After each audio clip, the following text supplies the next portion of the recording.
C'est bon, c'est bon.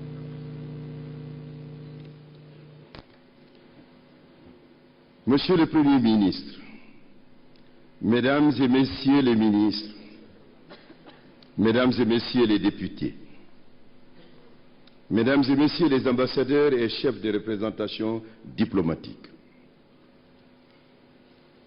Mesdames et Messieurs les représentants des institutions internationales, Madame Kéba Mbaye,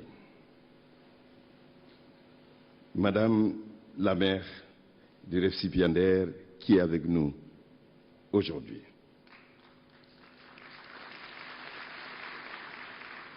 Monsieur le Président et les membres du Conseil de la Fondation Kéba Mbaye, honorables invités, Mesdames et Messieurs, c'est avec une grande émotion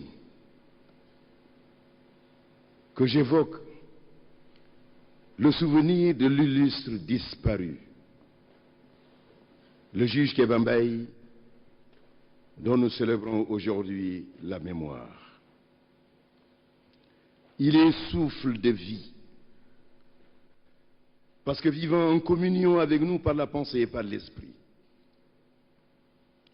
il nous inspire chaque jour, car les valeurs éthiques, morales et de justice qu'il a défendues sa vie durant continuent de nourrir la sagesse universelle.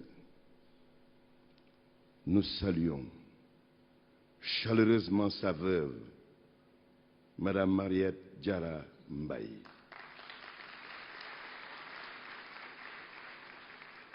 Elle veille avec dignité, ardeur et amour sur l'inestimable héritage intellectuel et spirituel que son distingué époux a légué à elle-même, à la nation sénégalaise et à l'humanité.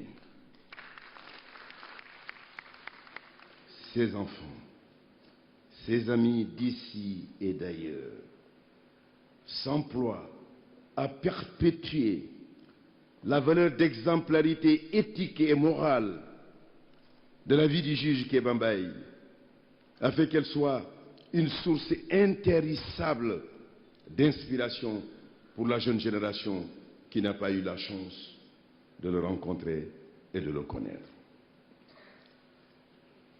Avec l'humilité qu'on lui connaît, qui est la marque saillante de sa personnalité, il déclarait dans son discours d'usage en 1964, à l'occasion de son installation comme premier président de la Cour suprême du Sénégal, cette phrase forte. Et je le cite. « Ma seule chance consiste à être né de parents dont les moyens sont limités, mais dont la rigueur morale est infinie. » Fin de citation.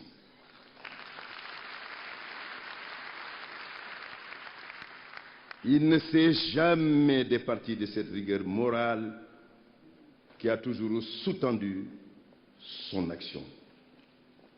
Il nous enseigne que, et je le cite, la vie est une lutte et que tout doit se gagner, que toujours et partout, le mérite seul a finalement raison et que la vraie satisfaction est celle que l'on se procure soi-même. Fin de citation. Mesdames, Messieurs, dans un pays où l'essentiel des enfants qui voient le jour naissent de parents dont les moyens sont limités et qui aspirent à l'émergence, sans sacrifier ses normes éthiques, le message du juge Kéba Mbaye doit être attentivement écouté. Le nouveau type de Sénégalais que notre jeunesse elle-même a conscience de devoir fabriquer n'existera pas en dehors des modèles choisis au sein de notre société et qui nous paraissent aptes à inspirer les comportements recherchés. Mesdames et messieurs, permettez-moi encore de rendre hommage à M. Robert Badinter, un homme fidèle du juge Kéba Mbaye et de beaucoup de Sénégalais. C'était le dernier lauréat du prix Kéba Mbaye édition 2012. Il n'a pu se joindre à nous aujourd'hui. Nous pensons à lui. L'amitié de Robert Badinter pour le Sénégal et les Sénégalais est bien connue. J'en veux pour preuve les mots éloquents que M. Badinter a eus lorsqu'il évoquait son amitié pour Maître Valdiodio Ndiaye. Je le cite. On sait que quand quelqu'un perd un bras, il a régulièrement mal au bras qu'il n'a plus. Aujourd'hui, quand je pense à Valdiodio, j'ai mal au bras que je n'ai plus. Fin de citation. Il est difficile d'exprimer l'amitié d'une manière plus éloquente et saisissante. Mesdames, Messieurs, venons-en maintenant à notre lauréat. Ce lauréat, Liliane Thuram. Beaucoup de Sénégalais le voyaient pour la première fois, retrouvent en lui un air de famille et pensent qu'il est un de leurs compatriotes. D'ailleurs, Liliane Thuram lui-même a révélé qu'on le prenait souvent pour un Sénégalais lorsqu'il jouait pour le club de football LAS Monaco, si bien que quand il a foulé pour la première fois le sol du Sénégal, il a senti comme un lien fort avec notre pays. L'empathie naturelle qui est née entre les Sénégalais et les récipiendaires du prix Kéba Mbaye de cette année est due à une analogie physique frappante entre les Sénégalais et certains habitants de la Guadeloupe, le département français dont il est originaire.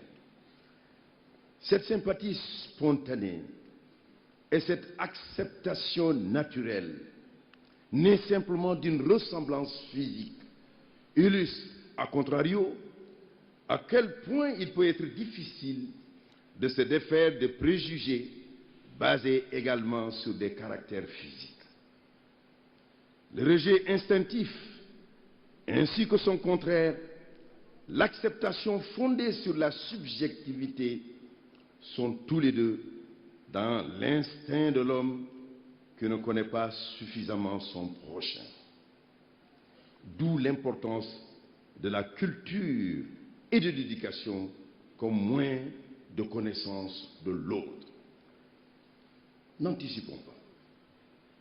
Cependant, sur le terme du racisme, qui est cher à notre récipiendaire, et revenons à sa personne.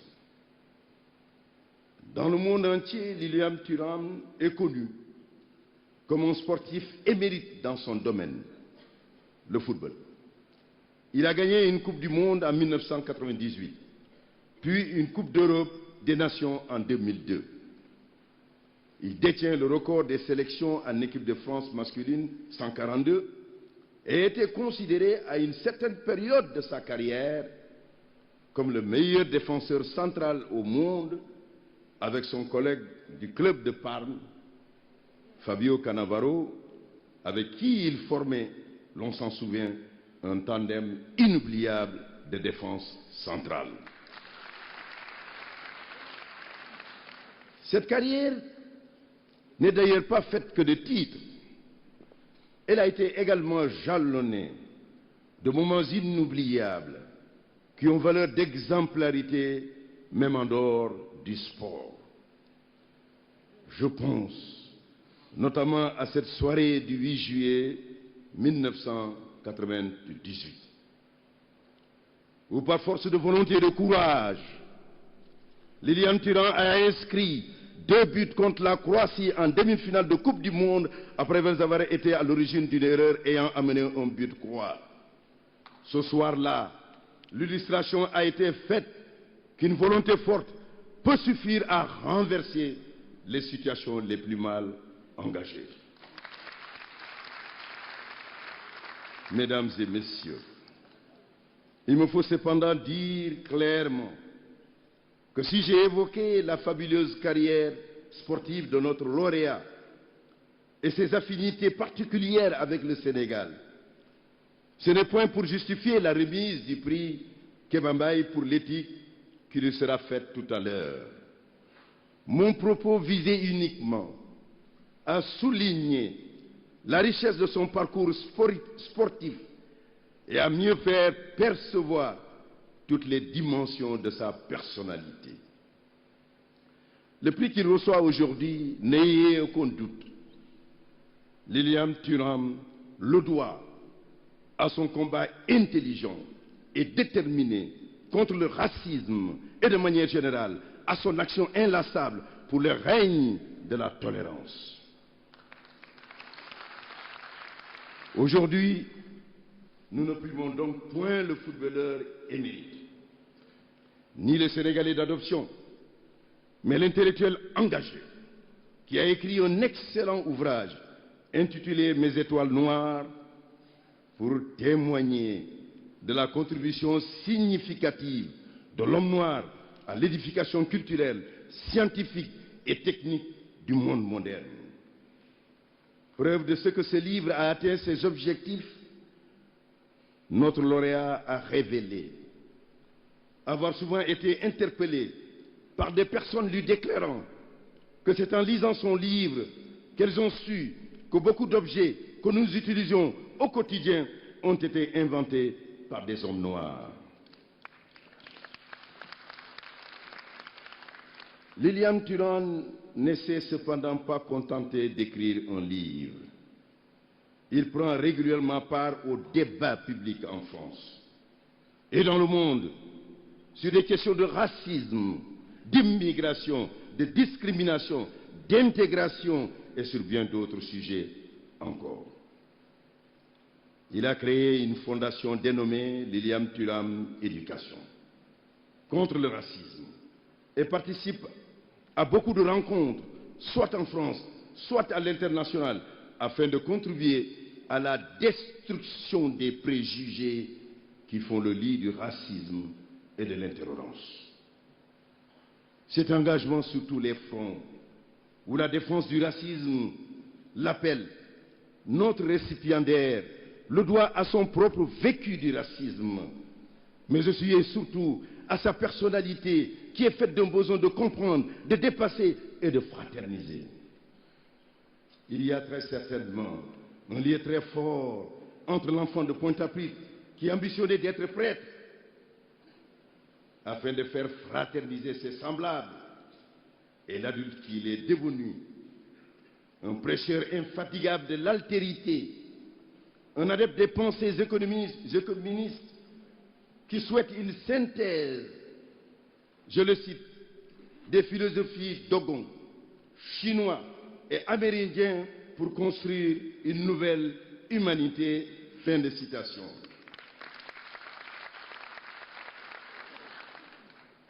Lilian Thuram prône la justice sociale dans les démocraties modernes. Il postule l'égalité de tous, sans aucune forme de distinction dans la République. Comme aurait dit le professeur Georges Niangora-Bois, quelle que soit votre position sur l'échelle sociale, je le cite, que vous soyez en haut de en haut, en bas de en haut de en bas de en bas, vous resterez et demeurerez toujours l'égal de tous les êtres humains en dignité.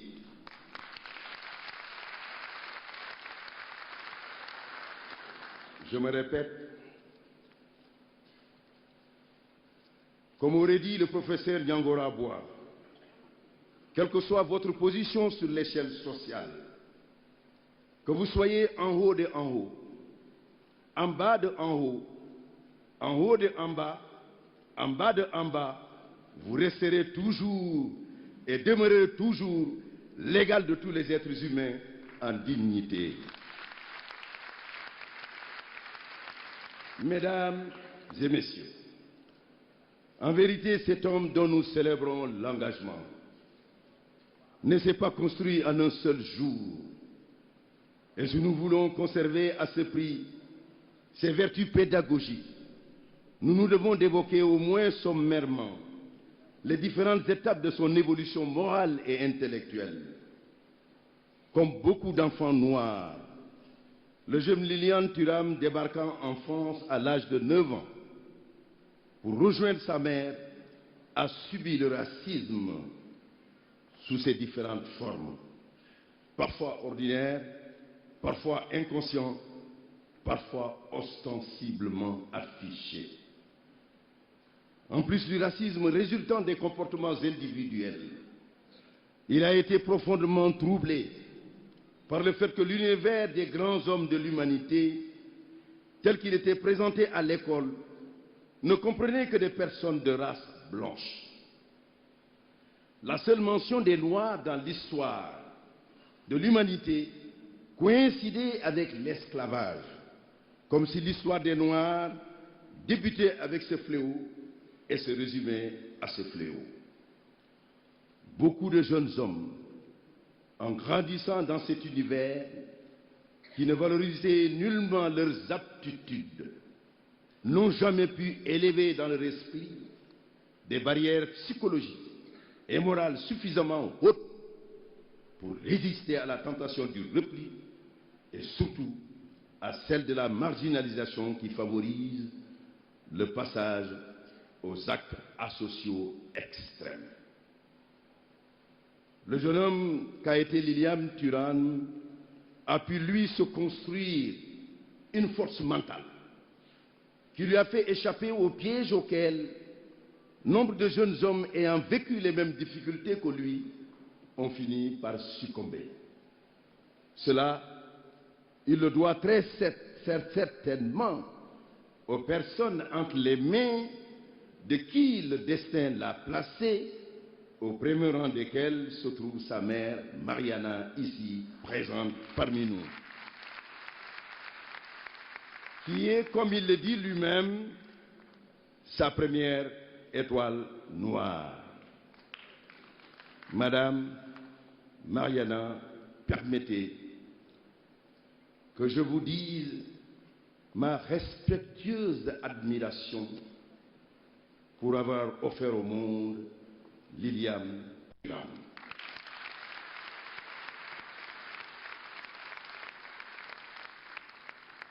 Il m'a été chuchoté que Lilian signifie fleur de lys.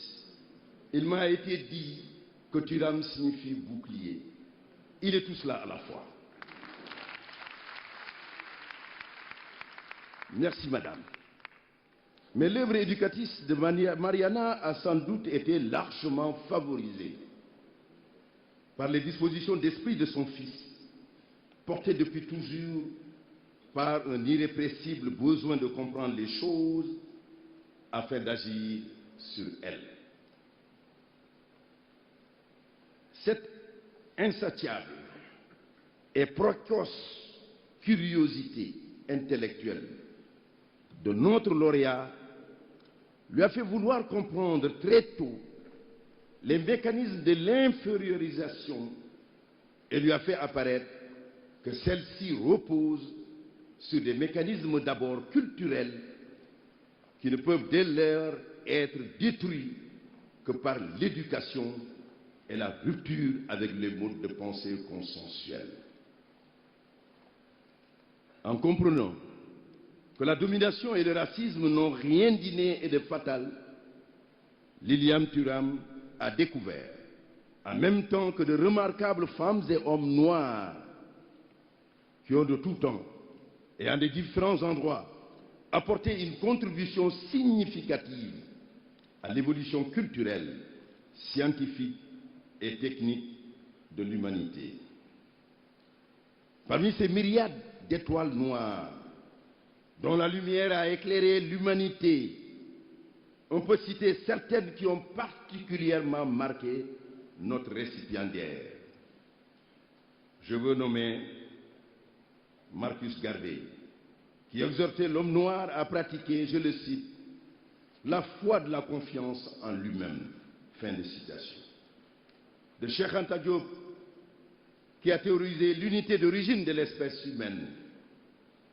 De Willem Amo, un philosophe ghanéen du XVIIIe siècle, qui dès 1729 a écrit un livre pour démontrer le caractère juridiquement illégal de l'esclavage.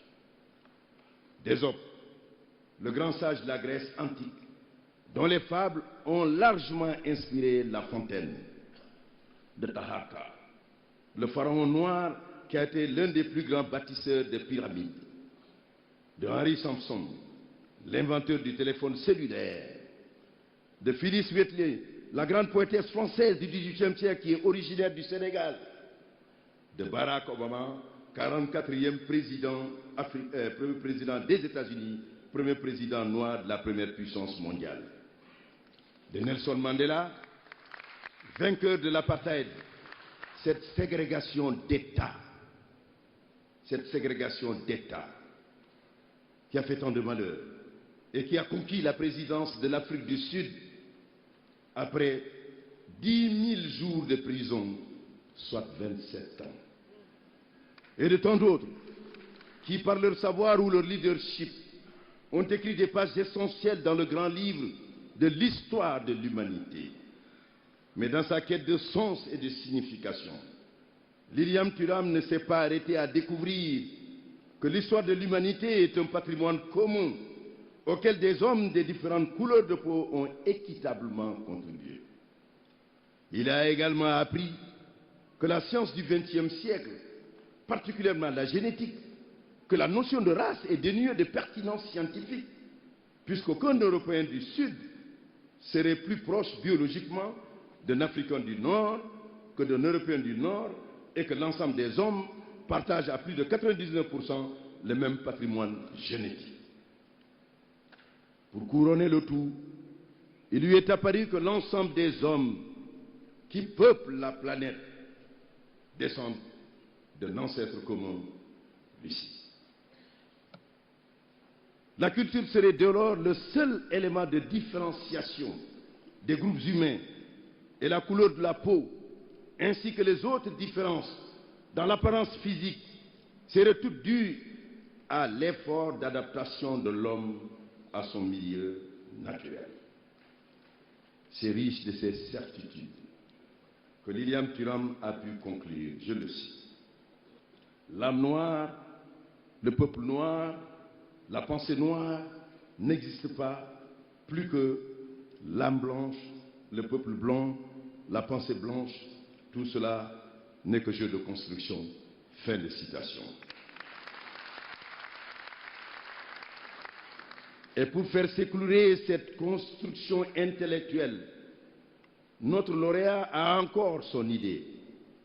Il nous fournit la seule solution capable d'inscrire dans la pérennité le sentiment d'égalité. Une solution de bon sens d'ailleurs. Lilian Thuram nous dit en effet ceci, et je le cite: seul le changement de nos imaginaires peut nous rapprocher et faire tomber nos barrières culturelles. Il faut donc enrichir nos connaissances pour dépasser nos croyances. Fin de citation. Il ajoute encore, et je le cite, c'est tout le passé du monde que nous devons reprendre pour mieux comprendre et préparer l'avenir de nos enfants. Fin de citation.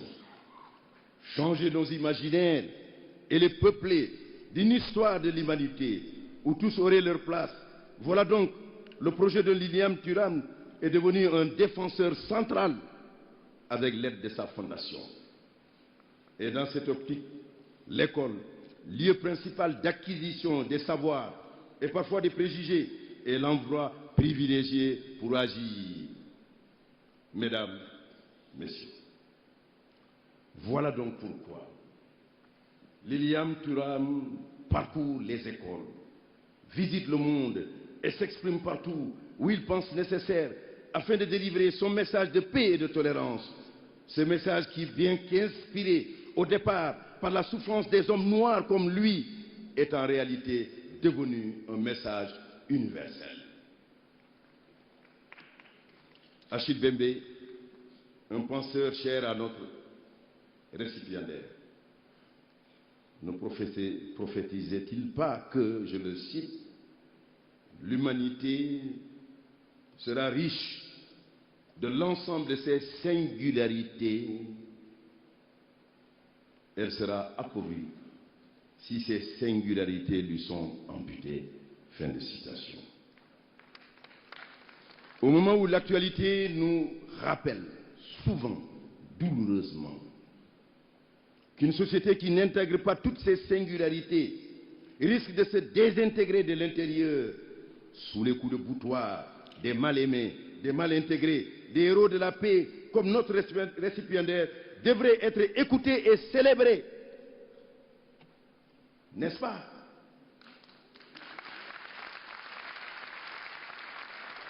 Mesdames et messieurs, Lilian Thuram en appelle à la démocratisation du savoir, convaincu qu'il n'y a pas de liberté dans l'ignorance. Lilian Thuram en appelle à une éducation humaniste, convaincu qu'il est de la réalité de l'universalité de la dignité humaine.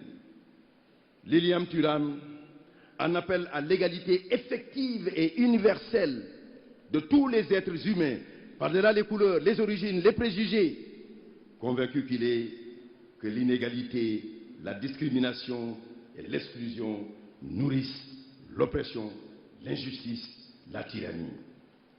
Lilian Thuram en appelle à la fraternité, convaincu qu'elle est la source de l'espérance, de l'amour et de la paix. Lilian Thuram en appelle à la mutation de notre regard sur l'autre, convaincu que la pratique de la vertu est la voie royale conduisant au bonheur et à la sagesse. Mesdames, Messieurs, voilà pourquoi la Fondation Kéba Mbaye a choisi de primer Lilian Thuram, cette autre éclatante étoile noire. Je vous remercie de votre attention.